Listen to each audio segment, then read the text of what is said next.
샬롬 할렐루야. 창세기 2장 16절 17절이요. 여호와 하나님이 그 사람에게 명하여 이르시되 동산 각종 나무의 열매는 네가 임의로 먹되 선악을 알게 하는 나무의 열매는 먹지 말라. 네가 먹는 날에는 반드시 죽으니라 하시니라. 아멘. 아버지 하나님께서 아담에게 선악과를 먹지 말라. 네가 먹는 날에는 정령 죽으리라 하고 명하신 장면이지요. 그런데 아버지 하나님께서는 아담이 결국은 선악과를 먹을 줄 아셨습니다. 하나님께서는 아담을 사랑하셨는데 왜 먹으면 죽는 과일을 에덴 동산에 두시고 먹지 말라고 명하신 것일까요? 하나님께서 선악과를 에덴 동산에 두신 이유가 있습니다. 결론부터 말씀드리면 바로 아담에게 참 행복을 주시기 위해서였습니다. 또한 이는 인간 경작을 통해 참 자녀를 얻기 위한 하나님의 깊은 섭리였지요. 에덴 동산에는 과일나무가 매우 많습니다. 크기와 빛깔이 다른 다양한 종류의 과일이 있지요. 그런데 에덴 동산의 중앙에 좀 독특한 과일나무 두 그루가 있었습니다. 바로 생명과일 나무와 선악과 나무이지요. 생명과일과 선악과는 모양이나 빛깔이 분명히 다릅니다. 먼저 선악과는 이 땅의 과일 중에서 복숭아와 비슷한 모양이며 분홍빛입니다. 그리고 생명과일은 사과와 비슷한 모양의 홍조를 띱니다. 아주 빨갛지 않고 약간의 홍조를 띤 아름다운 빛깔이지요. 에덴 동산 과일들은 그 맛이 지구의 과일과 비교할 수 없을 만큼 향도 좋고 색깔이며 맛이 좋습니다. 아담은 그 과일들을 원대로 먹을 수가 있었죠. 단 한 가지 선악과만은 예외였습니다. 하나님께서 선악과를 먹지 말라고 명하셨기 때문이지요. 여기서 명하셨다는 것이 매우 중요합니다. 하나님께서는 다른 어떤 일로 아담에게 명하신 적이 없습니다. 아담에게 만물을 다스리는 권세와 자유의지를 주셔서 마음껏 행하게 하셨지요. 그러나 선악과에 대해서는 먹지 말라. 네가 먹는 날에는 정령 죽으리라 하고 엄히 경계하셨지요. 그리고 동산 중앙 지역을 출입 제한 구역으로 구분하시고 그룹들로 지키게 하셨습니다. 이를 통해 하나님께서 아담이 장차 선악과를 먹을 줄 아셨지만 선악과를 무방비 상태에 두지 않으셨음을 알 수가 있는 거죠. 출입 제한 구역으로 구분하셨을 뿐만 아니라 그룹들로 지키게 하셨습니다. 또한 금기를 깨트린 공룡을 통해 그 결과를 본보기로 보여주셨지요. 하나님께서는 아담이 명심할 수 있도록 여러 가지로 경계해 주신 것입니다. 어떤 사람들은 하나님을 오해합니다. 아담이 선악과를 먹나 안 먹나 하나님이 아담을 시험하셨다는 거죠. 야고보서 1장 13절에 사람이 시험을 받을 때에 내가 하나님께 시험을 받는다 하지 말지니 하나님은 악에게 시험을 받지도 아니하시고 친히 아무도 시험하지 아니하시느니라 말씀하셨습니다. 하나님께서는 누구도 시험하지 않으십니다. 상대의 약점을 이용하여 시험함으로써 상대를 넘어뜨리는 분이 아니십니다. 오히려 상대의 장점을 아시기에 그 장점을 살릴 수 있는 기회를 주십니다. 이것은 축복의 시험이죠. 예를 들면 하나님께서 아브라함에게 독자 이삭을 번제로 드리라 명하셨지요. 이는 하나님께서 아브라함을 시험하신 것이 아니죠. 아브라함이 하나님을 온전히 신뢰함을 아셨기에 행함으로 나타낼 수 있는 기회를 주신 것입니다. 아브라함이 믿음의 행함으로 온전케 될 수 있도록 하셨죠. 결과적으로 아브라함은 축복의 시험을 100점 만점으로 통과했고 믿음의 조상이요 하나님의 버츠로 인정받게 되었습니다. 우리 하나님은 이러한 축복의 시험은 하시지만 상대를 걸려 넘어지게 하는 시험은 안 하십니다. 넘어뜨리려는 시험은 원수마귀 사단이 하지요. 그러면 하나님께서는 선악과를 에덴 동산에 두셨기에 아담이 그것을 먹고 나서 지구로 쫓겨났는데 이것이 어떻게 아담에게 축복이 될까요? 퀘션 마크. 어떻게 아담은 이 일을 통해서 참 행복을 얻게 되는 것일까요? 아담이 선악과를 먹게 되는 과정은 창세기 3장에 자세히 나오죠. 아담이 선악과를 먹기 전에는 에덴 동산의 모든 것을 누렸고 지구까지 정복하고 다스렸습니다. 에덴 동산은 너무나 아름답고 평온하며 모든 것이 풍족한 곳입니다. 아담은 이런 곳에서 살았으니 참으로 행복했겠는지요? 아닙니다. 아담은 행복하지 않았습니다. 좀 더 정확하게 말하자면 아담은 참 행복을 느낄 수가 없었죠. 왜냐하면 아담은 행복의 반대인 불행을 겪어보지 못했기 때문입니다. 에덴 동산에는 질병에 걸리거나 사고로 다치는 일, 어떤 생명체가 죽는 일도 없습니다. 따라서 아픔이나 슬픔, 고통을 느낄 일도 없습니다. 아픔, 고통, 슬픔 이런 감정을 느낄 만한 일이 일어날 때에 사람들은 불행하다고 말하죠. 아담도 이 사실을 머리로는 알았습니다. 그러나 마음으로는 깨닫지 못했지요. 아담 자신이 불행한 일을 한 번도 겪어보지 않았기 때문입니다. 불행한 사람은 어떤 심정인지 그 상황이 얼마나 고통스러운지 마음으로 이해하지는 못했던 것입니다. 물론 아담은 공룡 사건을 겪으면서 죽음에 대해서 깊이 생각해 보았지요. 그러나 죽음이란 저런 거구나 하고 머리로 알던 지식을 눈으로 확인했을 뿐입니다. 공룡들이 불의 심판으로 죽임을 당할 때의 공포를 아담이 함께 느꼈던 것은 아닙니다. 공룡으로 인해서 황폐해진 지구는 이내 복구가 되어 평온을 되찾았지요. 이처럼 아담은 행복의 반대인 불행을 마음으로 느끼지 못했던 것입니다. 그런데 어떤 것에 참된 가치를 깨닫기 위해서는 반드시 그와 반대되는 것을 체험해서 상대성을 알아야 합니다. 예를 들어 사람들이 병에 걸리면 그때서야 건강의 소중함을 깨닫게 되지요. 그런데 만일 성인이 되기까지 한 번도 병을 앓은 적이 없는 사람이 있다고 가정해 봅니다. 이 사람은 환자들이 당하는 고통과 슬픔, 참담한 심정을 잘 이해하지 못합니다. 자세히 설명을 들어도 그런가 보다 하고 생각할 뿐 공감하지는 못하지요. 고통으로 신음하는 사람을 보면 얼마나 아프면 저럴까 하고 안쓰러운 마음은 들지만 정작 상대의 고통을 느끼지를 못합니다. 이처럼 아픈 사람의 고통을 느끼지 못하면 자신이 건강한 것이 얼마나 감사한 일인지도 깨닫지 못하죠. 자신과 상대를 비교해서 나는 건강하니 다행이다 라고 생각할 수는 있습니다. 그러나 건강에 대해 감사하는 마음이 중심에서 우러나오지는 않습니다. 반면에 어떤 사람이 난치병에 걸려서 오랜 시간 병마와 싸웠습니다. 그러다가 어떤 계기로 완치가 됐다면 이 사람은 건강을 되찾은 것이 뼈에 사무치도록 감사할 것입니다. 작은 질병도 마찬가지이지요. 감기로 코가 막혀서 며칠 고생하며 코로 시원하게 숨 쉴 수 있는 것이 얼마나 감사한 일인지 알게 되지요. 이처럼 어떤 것의 상대성을 직접 겪어보아야 그것의 참된 가치를 깨달을 수 있다는 진리를 모든 분야에 적용이 됩니다. 한 가지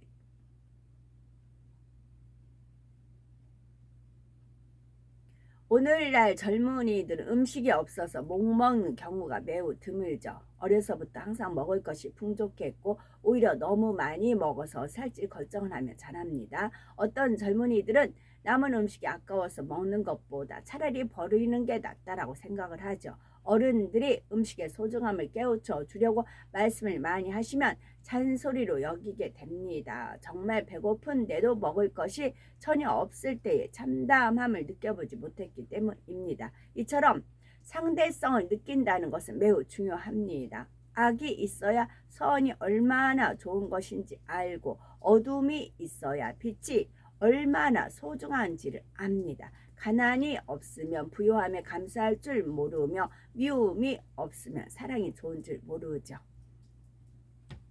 초막이나 궁궐이나 이제 그 찬양 있죠. 네온 은총 입어 초막이나 궁궐이나 저 같은 경우도 지금도 만약에 김치 하나를 놓고도 밥을 먹는데 너무 감사해요.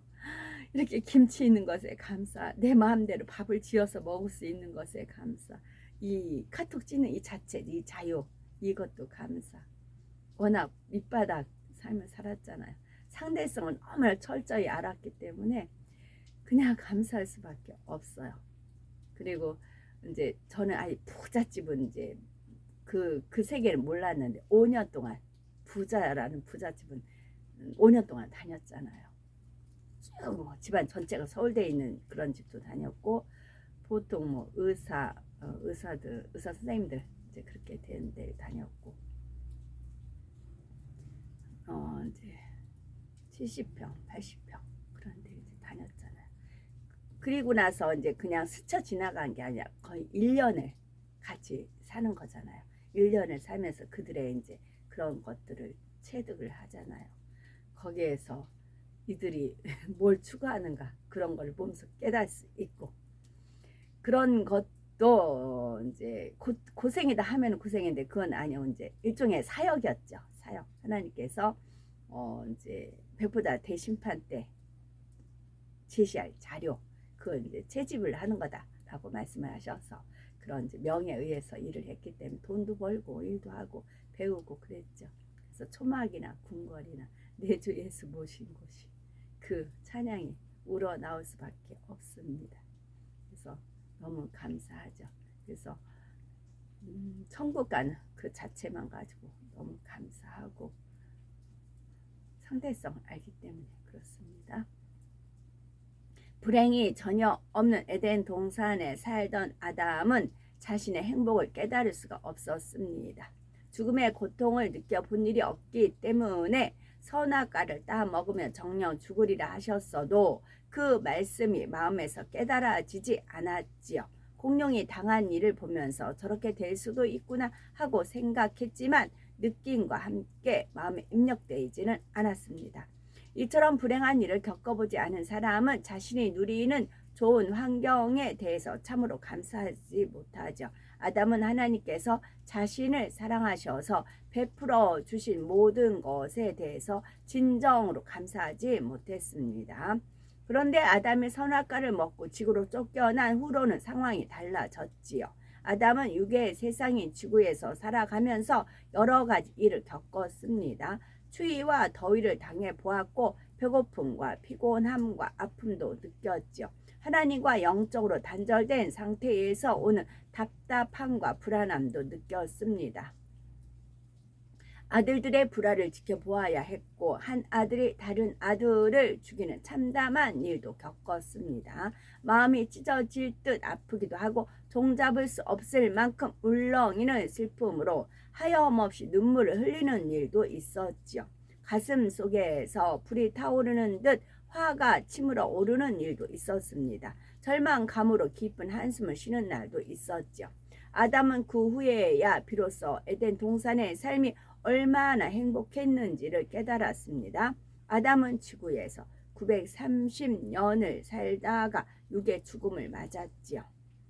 아담과 하와는 천국의 낙원에서 영원히 살게 됩니다. 낙원은 천국의 처소 중에서 가장 낮은 단계에 해당하는 곳입니다. 그러나 셋째 하늘에 속했기에 둘째 하늘에 있는 에덴 동산보다는 훨씬 좋은 것입니다. 육의 세상에서 불행을 겪어본 아담은 낙원에서 누리는 모든 것에 진정 감사할 수 있는 마음이 되었죠.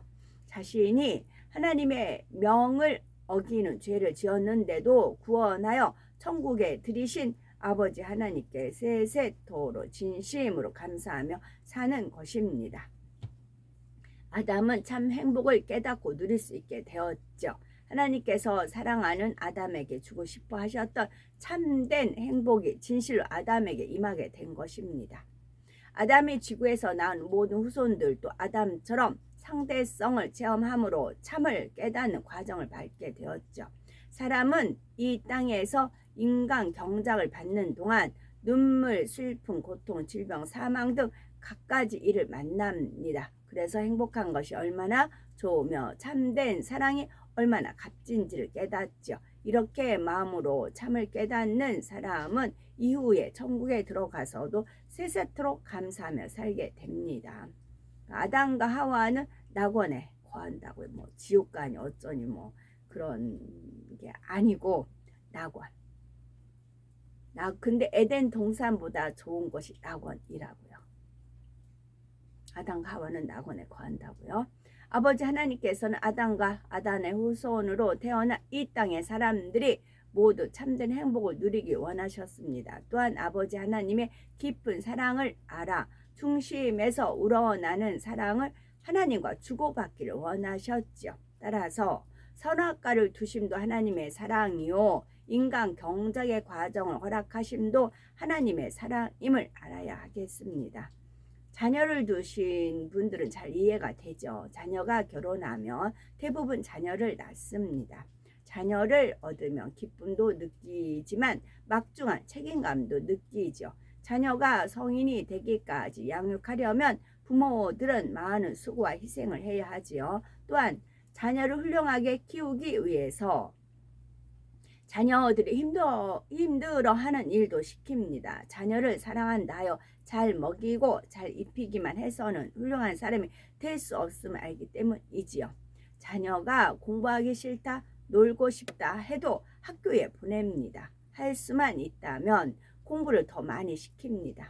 부모들은 자녀를 사랑하기에 자녀가 사람다운 사람이 되며 나아가 훌륭한 사람이 되도록 이처럼 하는 것이죠. 반면 자녀의 입장에서는 배우고 훈련하는 시간이 힘들고 고달플 때도 있지요. 그러나 잘 인내하여 성공했을 때는 누구에게 제일 먼저 감사하겠는지요. 자신을 헌신적으로 뒷받침해 주신 부모님과 자신을 잘 지도해 주신 선생님들께 눈물로 감사하는 것을 볼 수가 있죠. 인간 경작도 이와 마찬가지입니다. 아버지 하나님께서는 인생들의 인경작의 기간 동안 아픔과 슬픔, 시련과 고통을 당할 줄을 이미 아셨습니다. 그런데도 인간 경작을 허락하신 것은 그 과정을 통해서 하나님의 자녀다운 자녀가 나올 수 있기 때문이지요.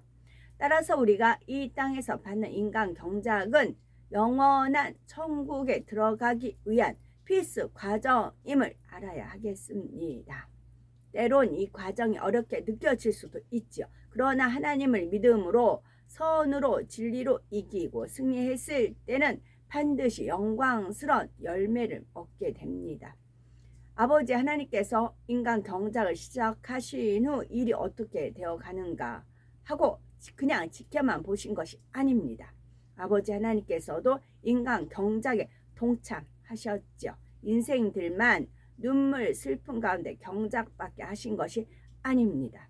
아버지 하나님도 인생들과 함께 마음 아파하시고 때론 고통도 받으십니다. 오히려 인생들이 받는 고통보다도 더한 고통과 아픔을 겪기도 하셨죠. 먼저는 극진한 사랑을 주셨던 루시퍼에게 배신을 당하셨습니다. 또한 온갖 정성을 다해 지으시고 양육하신 첫사람 아담이 불순종의 죄를 지었죠. 죄인된 인류를 구원하시기 위해 사랑하시는 아들 예수님을 이 땅에 내려보내야 하셨습니다. 그리고 하나님의 아들 예수님이 죄인들에게 희롱당하고 십자가에 못 박혀 처참히 죽임 당하는 것을 고스란히 지켜보셔야 했지요. 아버지 하나님의 마음이 사람의 마음 같았다면 벌써 새카맣게 다 버렸을 것입니다. 오랜 세월 사랑으로 참으시며 그 모든 아픔과 고통과 슬픔을 이겨내셨지요. 지금도 인생들이 죄를 지을 때마다 성령께서는 탄식하시며 아파하십니다. 이는 인간 경작이 끝날 때까지 계속됩니다. 아버지 하나님께서는 인간 경작을 계획하실 때 이미 이렇게 될 것을 알고 계셨지요.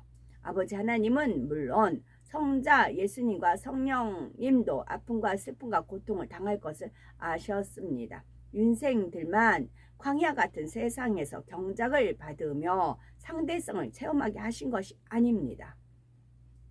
삼위일체 하나님께서는 인생들의 연약함을 잘 아셨기에 어찌하든 힘과 사랑을 공급해 주려 하셨죠. 이사야서 58장 9절에 보니 아버지 하나님께서 네가 부를 때에는 나 여호와가 응답하겠고 네가 부르짖을 때에는 말하기를 내가 여기 있다 하리라 말씀하셨습니다.